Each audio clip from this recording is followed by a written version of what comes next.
Okay. Assalamu alaikum, everyone. This is Nafisa Cabrera Esteves, and I am one of the co-founders of the Muslim Writers Salon. We are very happy today to host Hiba Noor Khan. She is a children's book author, and we have this series called How I Write. And it's beautiful to be able to speak to various writers to learn about their process, especially for most of us who are writers ourselves. It's so important to learn from each other. So we have Rosina from Manchester, Yasmin, she's Malaysian living in Portugal. Nuzhat is in Essex, and Hazina, you're in Solihull? Is that how you say it? Yes, Solihull? Yeah, Midlands, yes. okay. No, you're from Turkey, but you live in Poland, mashallah. Greater Manchester, Sam is from. Noor, Fatma, Noor. Sejan, nice to see you. She's another children's book writer. She is from Scotland. And Kate Rafik as well, another children's book writer. And she's in Wales. And she used to live in Solihull. That's so cool. Oh, Um, so let me put you on. Let's see the view. Speaker view. Okay. Alhamdulillah. Okay. So I am going to read his bio for you. I'm sure you all know her work. If you've read anything that she's written, please put it in the chat. Hiba Noor Khan is the award-winning author of 7 books for children. These include her debut novel, Safiyya's War, which won the Indie Book Award and Halak Prize in 2024, and was shortlisted for the prestigious Carnegie Medal, as well as the Kirkus Prize in the USA. She has written a picture book, The Little War Cat, and nonfiction inspiring inventors and one home. Her books have been recognized by numerous national awards and have been translated into over 10 languages. And her newest novel, The Line They Drew Through Us, explores the partition of India and is due to publish in April 2025, inshallah. Her academic background is in engineering physics, and she has worked as a journalist, refugee advocate, assisted the United Nations IOM, and has recently completed an MA at SOAS exploring Muslim minorities in global contexts. She has 3 fluffy cats and is the happiest when surrounded by nature. Welcome, Hiba Noor. How are you? Assalamu alaikum. Thank you so much for having me. It's really lovely to virtually meet all you guys. I've met Auntie Nazat before through my childhood, but yeah, and it's so lovely to hear that there's children's writers amongst us as well. MashaAllah. I love to think of Nuzhat as an auntie, which I guess that means that I'm an auntie too. I'm Sorry. well into my auntie era in the future. I've known You'll Hiba on embrace and it. off for about 20 years. I think I first met her mum Oh, about 20 years ago. So yeah, we've been in and out of each other's lives a bit. So yeah, I'm here. oh, alhamdulillah. I love I that. would That's love so to say I special. always knew, but I can't. You can't say that you always knew that she would be Didn't like award-winning that. children's book writer. Mashallah. Mashallah. That's so beautiful. Oh my goodness. So, so I have this on speaker view. Can someone tell me which would be the best view? So, was it the follow host video order? Let me see. Is that it? No. Oh my gosh, what did I just do? For personal, I put multi-speaker so that I can see like Multi-speaker. Okay, there we go.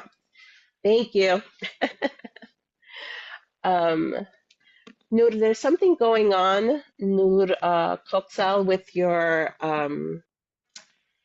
with your webcam, I think, because it's flickering a lot. Do you think you could turn off the video so it doesn't flicker, Okay, sure. please? Okay, thank you so much. Okay. Okay, Hiba. So tell me, what are you reading right now? So this is always a bit of a weird one because Yes. I'm a bit ridiculous by what I read, and it's kind of I've always been a mood reader. Uh-huh. So I can't just be reading one book at any one point because my moods fluctuate a lot through the day and through the week.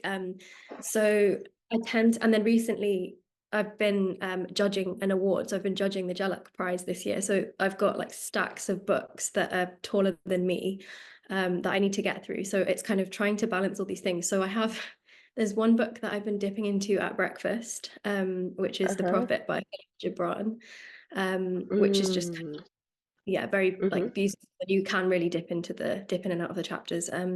Then fiction wise, I've got Caledonian Road by Andrew O'Hagan, which is like a Mm-hmm. very sprawling Dickensian modern day British novel. And then something a bit lighter that I just started on Audible, The Wedding People, by Alison Esbach. I don't know how you say her surname, Mm-hmm. but apparently that's quite funny. And then nonfiction, I'm rereading Women Who Run with the Wolves. Ooh. Just and a few friends wanted to discuss it, which I feel like that, every few years I need to kind of go back and re-dive into. And then on the children's front, I've got Howl's Moving Castle by Diana Wynne Jones and Mm-hmm. Bush and the Stolen Emerald by Jasbinder Bilan. And then so it takes me ages to get through one of them, obviously. Yeah. And it really has ruined my shoulders and my back from carrying around too many. But I don't know, I really struggle to force myself to read unless I'm feeling it. So yeah, I have a ridiculous spread of books. So then your back hurts because you don't know what mood you'll be in and you need a book to read. And you know you're going to need a book to read, so you're going to take a book with you. Absolutely. Okay. Yeah. Yeah. I hear you. Yeah. It's like going on vacation. Sometimes I'm just like, I bring like 3 books. The last time I just brought one, I had to force myself because I'm like, I know I'm not going to go through all of these. So, And did you get through that one? Did it work? did I get through? No, I didn't get through that one. No, no. It's not like before. It's not like before when I had a lot of time to read. But alhamdulillah, it's good to read in like little chunks. And, I feel like as writers, like the way that you do read it is really cool because you talked about children's books, nonfiction, fiction, audiobook, um, a book that you're rereading again, to discuss. So that's really cool. So we have other mood readers in here. This is, the first time I've heard of that term, but I kind of like it. Being a mood reader. So yeah, I definitely have books, in different places in my house, depending on what it is. So so tell me, okay, Noor is coming back in. Let me let her in. So like when I first bought Safiyya's War, I bought it in Lisbon actually. There's an English bookstore called Salted, and I bought it for to read with my daughter. My daughter's 12, and I thought it would be a good book that she could read and I could read, and then we could discuss. And the premise of the book, I felt like it was also like very timely for right now for us to read. And I it was like really like I was so intrigued by like the historical part of the book, that it's a historical fiction. Like, how did you decide to like what inspired this story to research this history? How did you come across it? Mhm. So I actually stumbled across it. So I'd been speaking to an editor, and Mm. we were discussing. So she'd been in Paris. Her brother lived in Paris, and she'd been in an underground car park, and she was really deep underground. And she asked her brother why, because I didn't actually know anything about the catacombs, and she asked her brother why is this so deep underground? Like, why does this carving exist so far down? And then he was like, well, there are these ancient burial chambers that are, you know, dotted about underneath the city. There's this whole network of underground tunnels. And we were having this conversation, and then I was like, oh my goodness, like this is crazy. And I went away and started to research. She'd actually also gone away and started to research. And then yeah, I read about stumbled across the story of the Grand Paris Mosque. And I remember just being like, I just sat at my laptop and I cried for ages because I'd studied World War II in primary school, I'd studied World War II in secondary school. I thought I'd watched all the films, I thought I'd read all the novels, and I'd never come across this. And then I went to like friends and family and I was like, you guys knew about this, right? It's just me who missed this somehow. And nobody that I knew had ever even heard of it, had heard of their names. You know, we've all been to Paris, we've all studied it. And so it was just this kind of like I was feeling this combination of awe, being mind blown, because I genuinely feel like there were miracles that unfolded. You know, what went on was just nothing short of miraculous. And even the way that, you know, they managed to cover their tracks, and the head of the mosque was repeatedly arrested and interrogated, and they never managed to convict him. It was all just so mind-blowing and sophisticated. And there was this awe, but then also this real sadness, and I think sense of frustration at the injustice of the fact that, you know, it's obviously been intentionally kind of covered up and kept in the shadow. And so then I spoke to the editor about it, and what, you know, if this could become a story.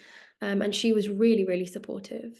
So she's been absolutely incredible, to be honest, throughout. And even just in terms of like, remember there were some aspects. So there's some grief, there's a loss of a family member in the story, and I'd put in a little bit about the Islamic perspective on this, and how, you know, how we still connect to our loved ones who've gone before through prayers and through charity and all of these various things. But I was kind of, I touched on it and I hadn't kind of gone fully into it. And then I remember I was having lunch with her and we were speaking about it, just chatting about it. And she'd just lost her father, and she's not Muslim. But when I was telling her about this concept, she just broke down. And she was so moved by it that she was like, you need to put that in, and you need to, she was like, this is such a powerful tool for all children to kind of derive strength from. And I remember being really sort of, you know, pleasantly surprised at how it moved her. And so she's been amazing from that very first kind of moment of, can I write this?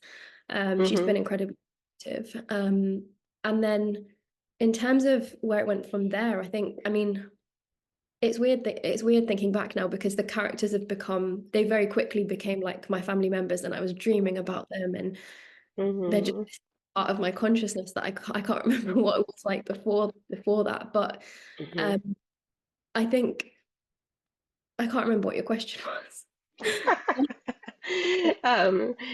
Just about like how did you come, how it started, which you answered, how it started.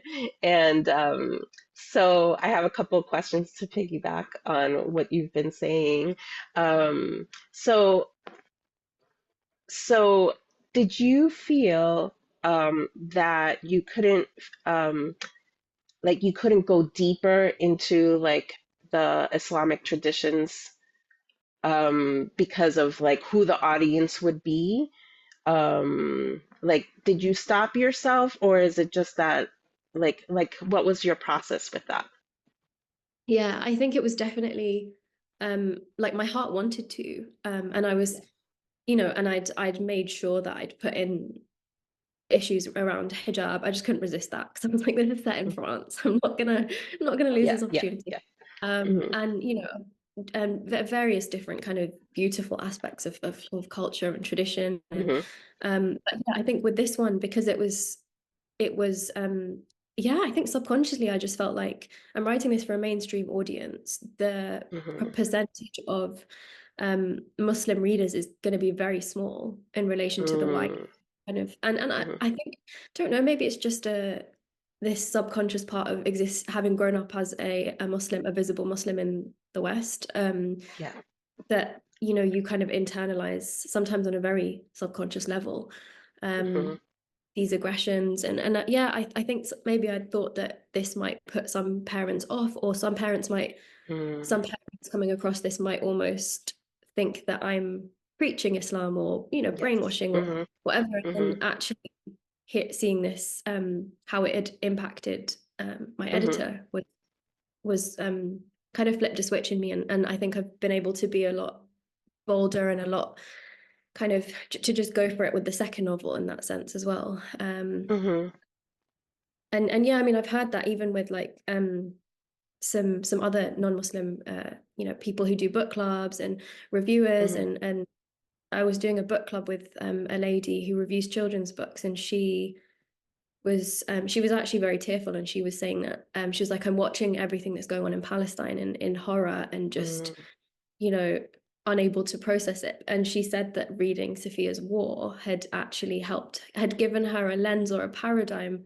with which to understand their resilience and understand their behavior, which again was really nice to hear. Oh, mashallah. Yeah, that must be really, it must feel like really like, oh, like you got it. Like you got it right. You know, like that it touched in that way. Because we don't like necessarily always hear those messages from the readers, you know, how it touched them. Um, and are you working with the same editor for your second book? Yeah, Oh, it's that's her. great, mashallah. Yeah, so very, very fortunate with that, alhamdulillah. Alhamdulillah, that's so great. So, why don't we backtrack a little bit? So, how did you get into like your academics were physics and engineering, and I know one of your children's book is a little like on the science side, right? And but you know what, like, and you've done like international work, and so tell me about like how you got into writing and your publishing process. So I mean, I think writing and the love for words had kind of always been there since I was very little, probably first learned to write. And my mom always told me to go and do English literature, or she even said law for a while.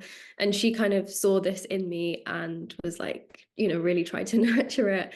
And I don't know, I was rebelling, as you do when you're 18. Weird way to rebel, but yeah, I went and studied engineering, which I also, I mean, I do love the sciences, and I do particularly love Mhm, physics. But I mhm, think in terms of looking at like what is in the very core of me, or like what runs through my mhm, veins, it's definitely the literary side. And I I mean, I used to have to always be reading something. So I started off like at breakfast, I would literally just read the back of the cereal box again and again, and mhm, then realized mhm, books are a lot more exciting than Weetabix ingredients. And I was just always at the local library, always reading. And I started to write very early on as well. So I think it was something very innate. I remember I wrote my first story when I was like 6. And it was a few sentences about a fox, and I was very proud of it. But it kind of just, I think it just, yeah, sort of marked the start of me acknowledging the need within me to reach for a pen, um, whenever I'm moved by something, or saddened by something, or, you know, like moved to joy or whatever it is. I think it's just this kind of need to express myself, and you guys will obviously all feel the exact same. And like when I go and do school events, I tell the children that it can just feel to me like the world inside me and the world outside mhm, are a bit like a tangle. Um, you know, everything's kind of a bit of a knot sometimes. mhm, And through words, so through stories, I'm able to somehow pull out some of those threads, and then start to mhm, create something new, and sometimes I genuinely feel like that's what enables me to survive in the world that we live in. So it's kind of like they're sort of a lifeline. And throughout all my schooling and university and everything, I was always scribbling, I was always typing, I was always kind of, this was always there in the background. But I don't think I'd actually ever processed the fact that I could be an author. And that was, you know, not like my parents would have encouraged it, and it was nothing to do with family constraints or anything like that. It was literally just, I think maybe because I hadn't seen any growing up, that yeah, it just hadn't kind of been a realistic thing. So I had this distant dream that, oh, I'd love to write a novel. But again, it was more like a cathartic process. It was something that I was just working away on, and it wasn't you know, I want, like, people will ever read this. So I actually remember skipping lectures in my engineering degree and going to sit in a cafe and just writing. And that would have been an adult novel, and that's still somewhere on my laptop. But again, it was just the process. And then, yeah, I was doing various other things. I think writing articles started out as something that seemed a bit more kind of approachable for me, something a bit more sort of realistic. And I enjoyed that for a while, but then just got very, very frustrated with the media system and clickbait and the whole culture of 24-hour news cycles, and I just couldn't do it. But then I responded to an open call. So I actually saw on Twitter, it's been there somehow in the background of my consciousness, because I was following Penguin, Puffin, the children's imprint of Penguin, and I saw an open call that they were doing for a new series they were launching, and they were just saying, send in your CV. And I just, on a whim, I just did it. And then I heard back, and they were like, we'd like to take you to the next stage. And I was like, this is obviously a scam. This is not real. But it was. And then I had to do sample writing and write a chapter, etc., etc. And I got all the way through, alhamdulillah, by the grace of God. And then I really enjoyed that process. And I think when I actually saw that in Waterstones on a shelf, that was the moment that I was like, oh, okay, maybe this, you know, maybe this could happen. And that was like maybe 6-7 years ago now. So, and things are really starting to kind of open up and change. And then a few months later, I started querying agents. So I just did loads of Googling, loads of research about, you know, how you actually, because that was a one-off. And I realized now, looking back, that they seriously did me over, like, financially, because I was unagented. Get away with that. So but then I wrote the little walkout text. So I had a manuscript, and sent emails out to like maybe 50-60 agents, which was, yeah, exhausting, but and I think I heard back from 3, and then had like little interviews with them, and then signed my agent at the end of that year.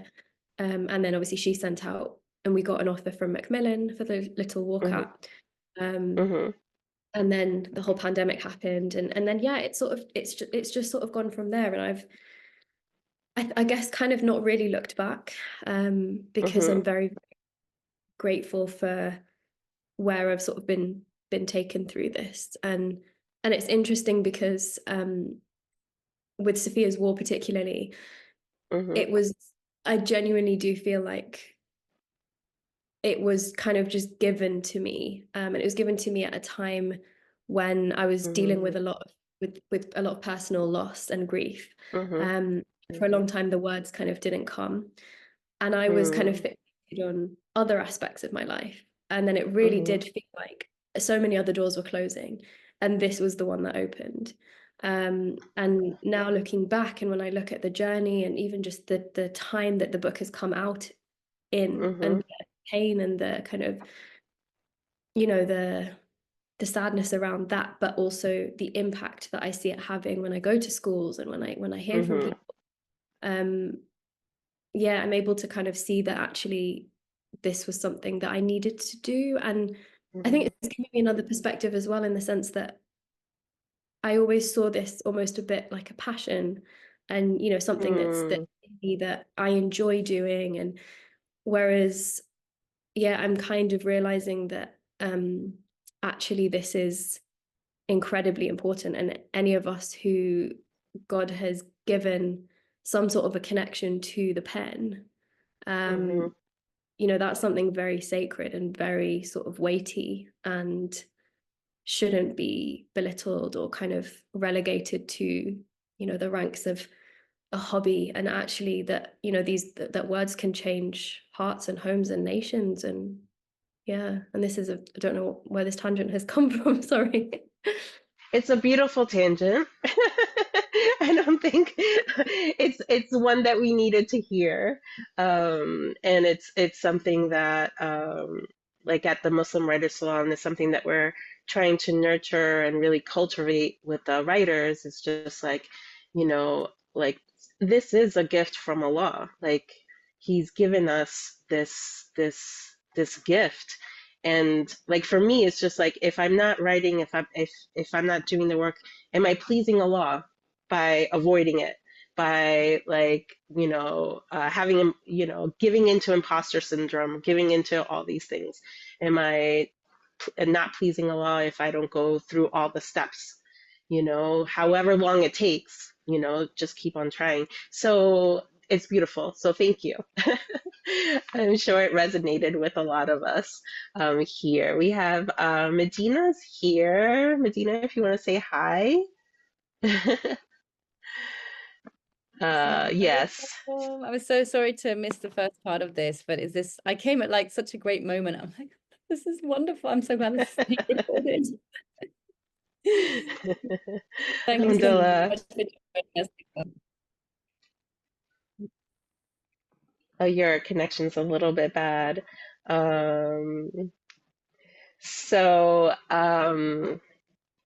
Okay, let me go back to some things in the questions that I have for you.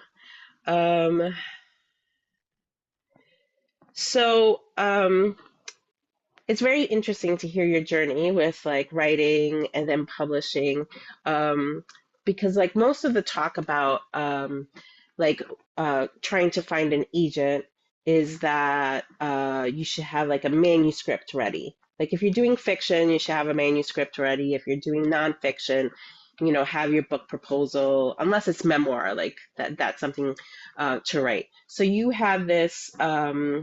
It was a chapter, right, in an anthology that you had with Puffin. It was a book. So it was a book as It part was of a their book. series. Yeah, it was a book. A series. Yes, that's right. So you had that book, and so that is what like helped you like leverage, to get an agent. But did you have something else? Like, did you have a manuscript already written, or did you have ideas, or how did you approach it? I think the Puffin book was a big thing that did help. I also think that the fact that I'd written articles helped as well, because then it was just this other format, this other kind of outlet that proved that I could string sentences together and actually write. I actually had I probably had 5 picture book manuscripts that I sent out to these agents. Okay. And the Little Walkout was the one that so I signed my agent based on all of these and my background and everything, and then she sent all of them out, and the Little Walkout was the one that we got an offer for. And that's just something that again, rejection is just like a consistent theme, not just at the start, the entire way through. It's literally just something that I say you get used to, but you don't really get used to it. There's still pain associated with it. But I mean, from picture book, nonfiction, fiction ideas, I think all the authors that I know, it's just standard life that you will continue, even if you've written something that's been a bestseller and an award winner, like the following year, you completely be like just relegated to the gutter by these publishers. It can be quite quite harsh. But again, I think it just comes down to the gift of like believing in divine Mhm. and divine power, that inshallah, you know, if intentions are in the right place, whatever God wills for you to put Mhm. out in the world will go there. And yeah. Oh, thank you. Thank you. I know Medina had her hand raised. I know I can't help myself. I just found it so amazing. Mhm. I mean, this topic of dealing with rejection is so poignant and perennial that every writer at every stage still seems to have to cope with. So I'd love to hear your like thoughts on how you've sort of stayed resilient in that, and particularly like what was the practicalities around applying to 50 or 50, 60 agents, I think you mentioned. Like, how did you that for me is so mind-boggling. I can't even like contemplate, you know, how many hours that would take, or like what was there like practical? Did you apply to one? Did you email one, wait for them to get back, or did you just like blast, like research them and then blast them one day? Yeah. Yeah, it was literally a blast. Because I think it wouldn't have been practical the other way. Mhm. So I've read quite a lot of blogs and people saying that you know, statistically the likelihood is that of how many you'll hear back from is so small. So just go for it. You do have to be very careful though, because I think that they do, like, each agent wants to think that you're querying them and only them. Realistically, they know that you're not. But in terms of like taking the time to make sure that you write their name, and maybe a little line about, you know, I see that, and obviously you narrow the process down yourself. So I think it was probably a couple of weeks that I took. And, you know, initially you're just scouring through agency websites, looking at the agents to see who's even taking submissions, because otherwise it's a waste of your time. And also, you know, if you're writing fantasy for children, there's no point in sending to somebody who specializes in crime for adults. Like, so there's definitely the research initially that helps to narrow things down. But then, yeah, it was literally just having a basic template that you then edit the first line and the who you're addressing it to. And yeah, make it personal, you know, adding a little bit of a flavor of yourself, your text, and any link to anything that they can see previously. And yeah, it was painstaking and it did take hours and hours. And like I said, there were 3 who came back. And then it was just, you know, a case of kind of doing istikhara. But again, I Mhm. mean, I know people who maybe that initial 50, 60 went out and nobody came back. So then they went for another round, and that was when they managed. But it's just, I think it can be very soul destroying. And I think it's kind of, yeah, just about knowing your own kind of time constraints and limits. You know, so setting yourself, saying that, okay, I've got 2 hours this day, and I'll spend that 2 hours, and then I'm gonna turn the laptop off and switch off completely and leave it in the hands of God, and do something else, so that it doesn't completely consume you. And then it is, again, yeah, it's really difficult. Like, I feel like I can never, because there's a lot of waiting to hear back, even when you've sent out Mhm. a manuscript. And I mean, I've got, even right now, I've got a publisher, like a big publisher, that's been sat on a manuscript for about a year and a half. And they just don't, like, it's just that the pace of this industry is just, Mhm. it's very infuriating. Mhm. But it literally is, it's just the pace of the industry. I mean, I remember when with the physics book, I was at the Bloomsbury offices and they were like, okay, this was 2018, and they were like, okay, so we're looking at 2023 for publication. And I, at that point, I was just like, what does that even mean? Like, I don't know if I'm going to be alive in 2023. Like, this is absurd. But Mhm. it is, yeah, the pace is just bizarre. And I still get like triggered, or this like adrenaline rush whenever I see an email notification, even if I'm not waiting for anything. So even if nobody's Mm. anything, because oh God, it does get into your psyche. And I think all of us, I think because it's something that is so meaningful to you. People applying to a job in another industry might not kind of understand how yeah, how serious it is. Yeah, definitely. Uh, a year and a half is a lot. Like that is a lot for a manuscript to be held. So I would be like very frustrated by it. One of the things that we do that I work with some writers at the Muslim Writer Salon is helping them find agents and doing that querying process with them. So it's just like it falls more on me to, research the agents that I think that would fit this manuscript and stuff because it's like I enjoy doing it, but also because it's just like it is really difficult.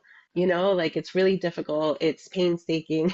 It's like a process. Like I know when I get to that point, like I'll need someone else's support and help because it's just like just to get through it. So and yesterday I read it that it was just in one newsletter I received that you should expect to query like up to 130 agents. And that was like the biggest number I've ever seen. And I was just like, wow. I'm like, has it gotten like that, like so quickly that it's that many that people have to query before hearing back. So It's 50 to 60, that's pretty good. yeah. I mean, maybe I got lucky with that. Yeah. I think I got quite good at sending out emails, like blasting Hmm. emails because the way that I Yeah. got into writing articles initially, Hmm. the Hmm. Huffington Post and the Independent was literally just blasting emails. Hmm. Again, because and again it was like 90% of them, 95, 96% I never had anything back.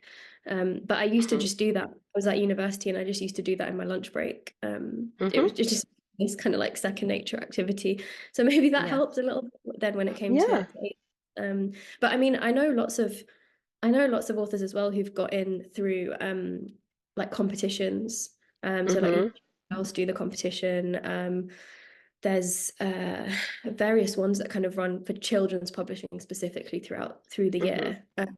And again, if you can say that you're a runner-up even or highly commended in this category or things like that will just kind of grab attention. So I guess it's good to kind of be maybe alongside the querying to Hmm.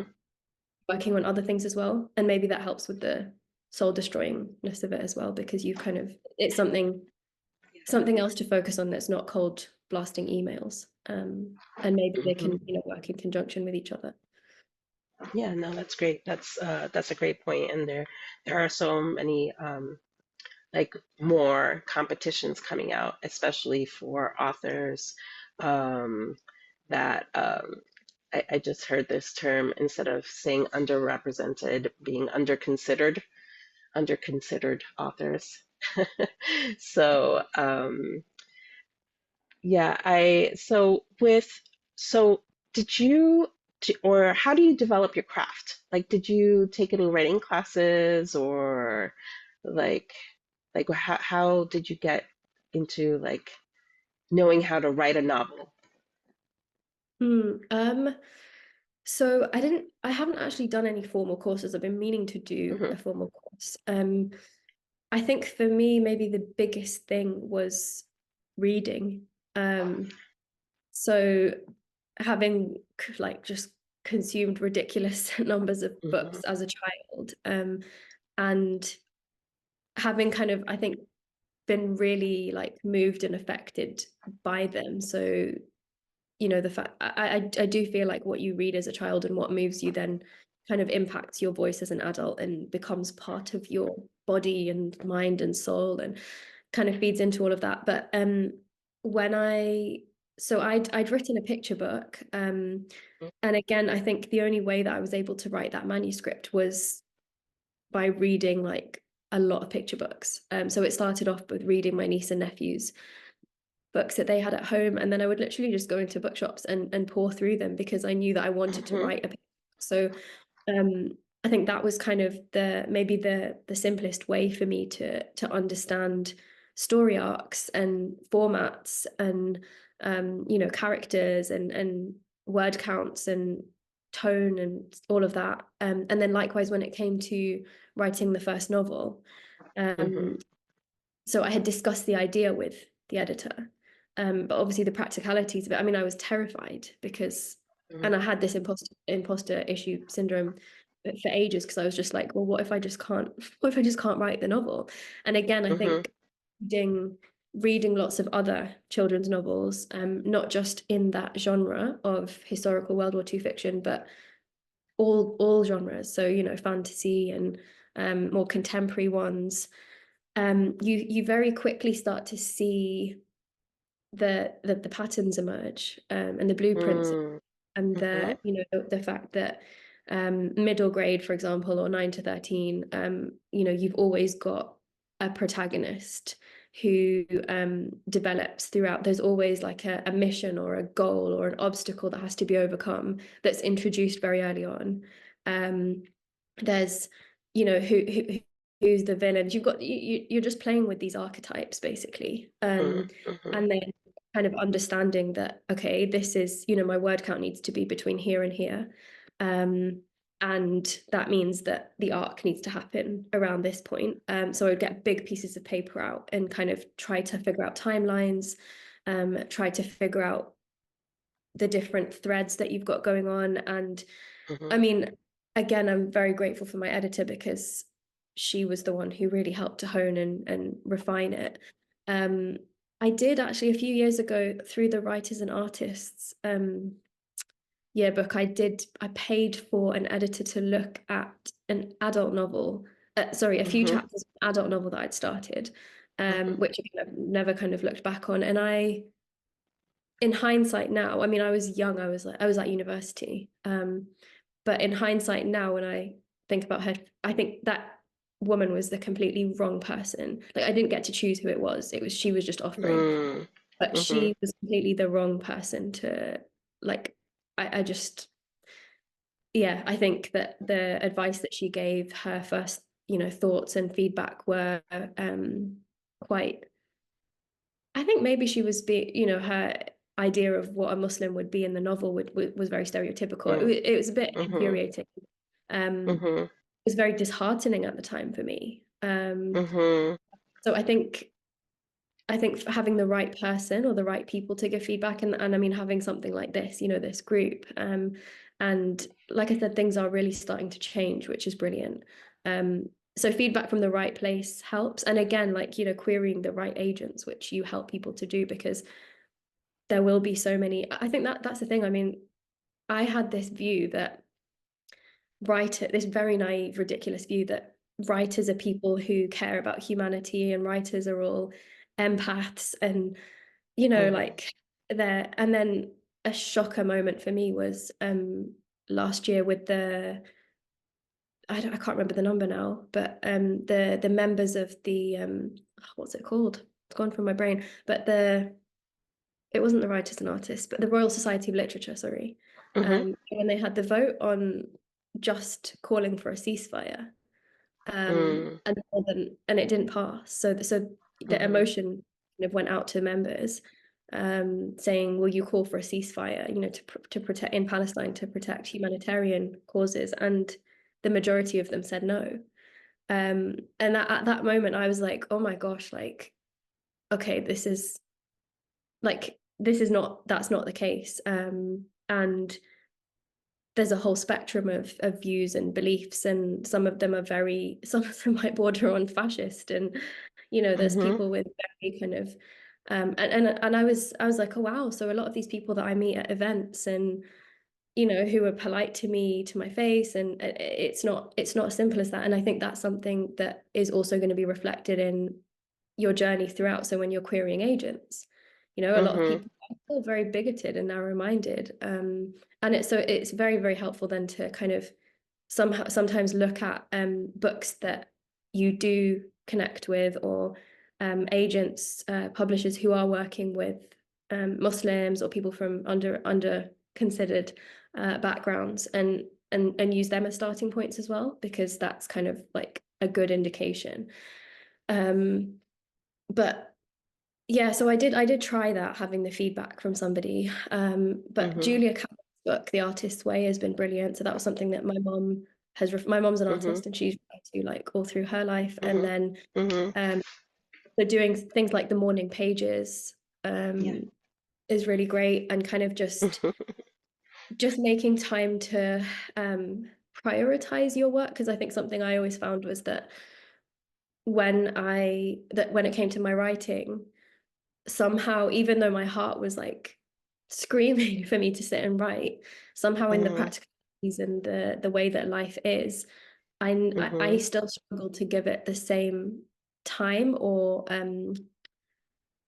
importance as I did when I had a manager. And you know, I had meetings and deadlines to kind of do with that. And I don't know what that is exactly. But like you said, now sometimes I think it is helpful to be like, maybe there's a bit of shaitan in here, and you know, if this is like a big part of of our purpose, and if you know, this voice that we've been given, if this is something that God wants for us, you know, that there's going to be some kind of a struggle there as well. But yeah, so just finding like ways to carve out that time, and maybe doing that, and I need to do this, doing the inner like psychological shifts in mindset, in terms of just constantly reminding yourself how important and necessary it is. Because I know with me, like, I'm the only writer in my family, like with my in-laws are at home, and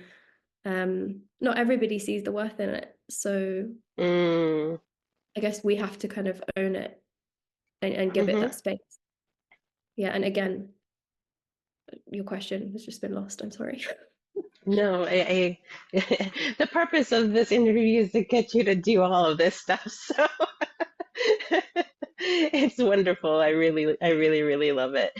And it makes me think of, we're doing a 6-week course of Write for Life, Julia Cameron's, one of her books, based on the artist's way. So we just did the second week, and we're doing, we're calling it daily pages. Daily pages. We're doing artist dates, and the walk. But I didn't want to put pressure on our members and be like, okay, you also have to have another thing to write about. Like, let's just do the daily pages. Let's just get into that rhythm. But there's definitely a struggle. There's definitely a struggle that people face, even just doing the daily pages. Like, even like forgetting that I want to do this thing. Forgetting, like, or feeling bad if it's only 1 page instead of 3, and it's just like, no, it's just what it is right now, like, just be okay with what it is right now. So we have a lot of questions here, and I don't want to keep you too long, so let's go through a few of them. Okay, so this is a good one to start with, and then I'll lead to another one. At what point after how many manuscripts, picture book, can I say, okay, now it's time to look for an agent? I mean, I guess it could just be one. Like, Mm-hmm. some people will write one book, and it's not about that could be the book that is somewhere within you that you've been inspired to write, and that's everything. And then there are other people who will kind of keep going and churn them out, and some people are a lot more commercial than others, and you see that across the genre as well. Like, people like Arundhati Roy, it's like every 25 years and there's another novel. So I don't think that anybody should ever have to force themselves or feel like there's like a number, like a ballpark figure, that that you need four picture books to make it worth going out. Like, no, if there's I think it just comes down to how you feel about what you've written. So I had 4 books. I had 4 texts at that point that had come to me, and that I felt strongly about, and had put down, and so it worked to go out. But if this one if that's your baby and that's where your heart is, you can absolutely query like that too. Obviously, if you're kind of like, I've got this one, but I've got 3 ideas, but I just haven't sat down and written them yet, then maybe, you know, it's considering what's kind of efficient behavior here. And it might be, yeah, well, give yourself a month and try and get those down and then send them all out, because it could be one of those. Does that make sense? Like, whereas if it's just the one and you haven't got loads of ideas, you don't need to wait for months and months and see if something else crops up, and you don't need to force other things to come out. I don't think we should ever kind of force things out. It's just what is authentic and meaningful to you. And yeah. Yeah, no, that's perfect. And so like, do you know like what happens to manuscripts if it doesn't get picked up? Like, does like after a round the agent goes to other ones, you know, other publishers? So let's say with your manuscript that a publisher's holding on, like, will you do like another round if they give it back? We could have done. Yeah. Yeah, so it depends what approach you're taking with your agent. So if so sometimes your agent will be like, I'm just going to go out everywhere. So we'll go out very, very widely. And that will include like the big corporate commercial publishers, that will include small independent publishers. And then they'll usually set a deadline and say, you know, you've got 2 months to kind of come back. Or if they still take one offer in, then they'll ping them all a message, kind of be like, well, we've got an offer, so hurry up if you want to offer. Sometimes that'll go to auction. So in rare cases, you know, they'll be fighting over it. Author's dream has yet to happen for me. But Inshallah. but yeah, so I have had it where like, yeah, the agent has just been like, let's go out to the big ones because I reckon they'll be interested. And then if they're not, then they'll start looking at the smaller indies. And so yeah, there could be rounds of submission. But yeah, generally if you've not, they have what they call a slush pile, which I'm sure you've all heard about. Yeah. They get chucked onto, which is very devastating. Yeah, no, it's yeah, the slush pile. I've definitely heard that term, and it's not like the way that they talk about it, they get very stressed out about it. So a couple of people wanna. Oh, Seishan has to go, and she asked a question, but I'll let her know. Are you a pantser or a plotter? Do you know those terms? I do. So a plotter is someone, for anybody else who may not know, a plotter is someone who like outlines everything, like has everything all prepared before writing. And then there's pantsers, which is just like you just write. Like whatever comes to you, you just write, and there's no plotting involved. And then there's people in between. I think I'm probably in between. My like writing habits and routines are quite chaotic. So I spend a lot of time, like if I have a routine, I will spend a lot of time staring at a blank screen and just wanting to scream. Whereas I find that walking or being out in nature, and also music, so sounds, music are 2 ways that kind of help me to access inspiration or help me to kind of to get things moving. And in those moments when I am feeling inspired, and you know, when like a flash of an image of the final scene, because that's what happened with Safiyya's War, like I woke up at 8 a.m. and I could just see the final scenes playing out, like along with the like the music, the sounds, the song that would go with it, which was really helpful. But that doesn't always happen. But with my novels, what I've ended up kind of, what's happened is that I'll have a few of these kind of moments that I know mean something to me. So like with the line they drew through us, it was particularly to do with the flute, and the way that the flute ties in with the plot. With Safiyya's War, it was like I said, the final scenes, and it's kind of set in like I guess a mawlid, or like a gathering of song, of praise, and again, music was kind of quite instrumental in, I don't know, me kind of visualizing that. But when yes, to have these like sort of flashes, so there might be a few of these moments of inspiration, and in those moments it literally feels like it's like the sun's shining on you, and you all you want to do is write, and then almost all of the rest of the time feels like you've stepped out of the sun and you're still in the shade and the shadows, and you're kind of just clutching, grasping about in the dark, trying to force words. So I think what I end up doing is trying to work around those moments, or work with those moments. So I'll sort of position those where they need to go, and then there are points when I have to plot and have to kind of, especially when you've got a deadline, and force yourself to fill in something from more of a brain space than a heart space. But yeah, it's kind of, I guess it's a bit of both. So, and especially with historical fiction, there has to be some plotting and looking at timelines, and then my editor at the end, she'll always send back a time sheet, and she'll be like, can you put everything very systematically, like according to the date and each chapter, and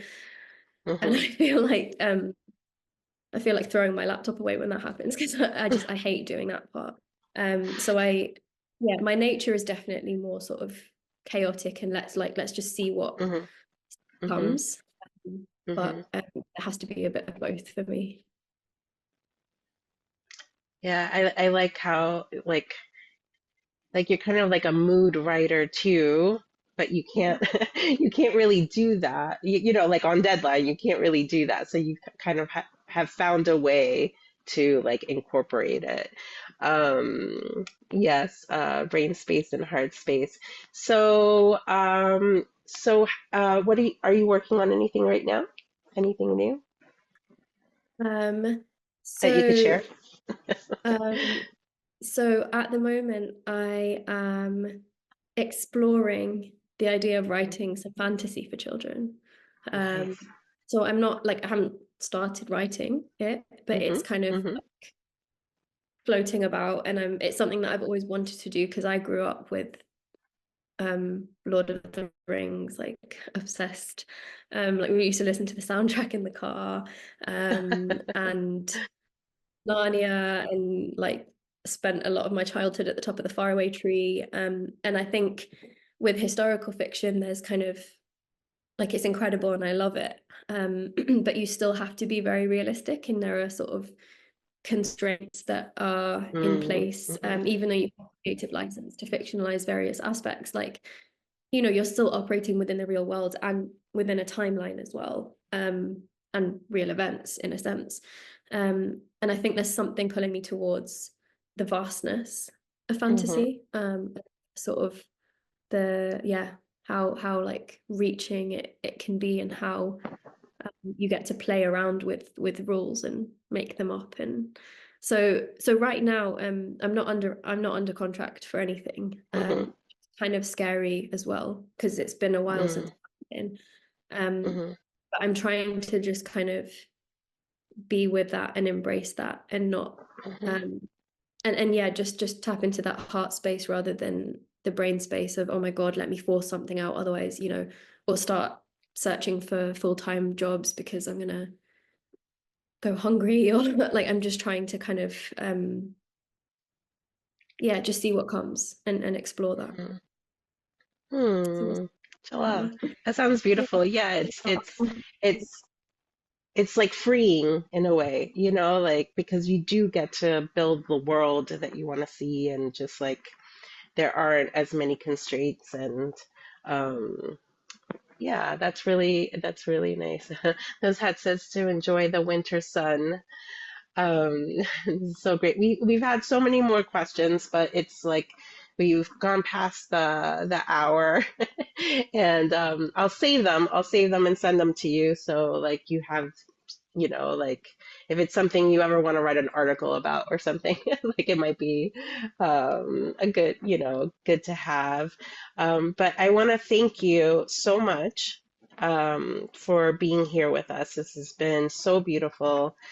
So many this time spent with you. I just feel like it was very, very like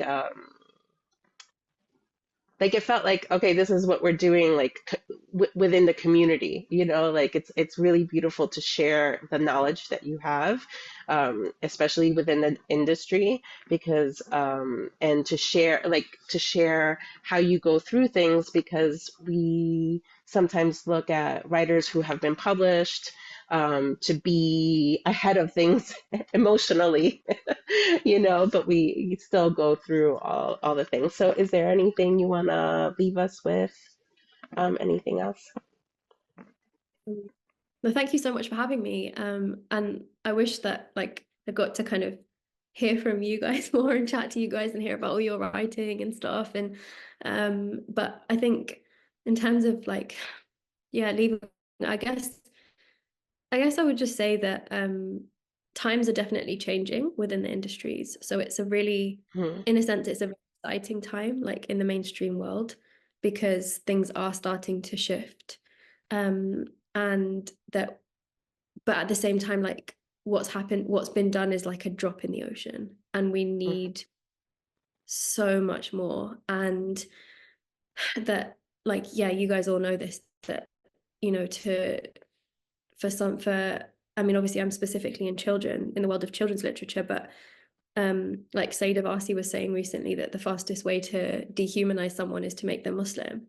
And I guess that's what we all kind of live with. And it's just a weird world, isn't it? Because it's like every time you look up and look around, it feels like it's shifted further to the right or further into chaos. And yeah, literature and books and words can, I mean, I think they make it in a sense impossible to, they bring the abstract away from abstraction, and it's impossible to fear something that you know. And like, yeah, all of your words and all of your pens, inshallah, may they be divinely inspired. And yeah, I look Ameen. forward to seeing your published works, inshallah. And yeah, please remember me in your prayers as well. Ameen. Thank you so much. Thank you. Thank you. And Thank you for thank you having me. everyone for joining. Yeah, it's so nice. You made my day. Thank you.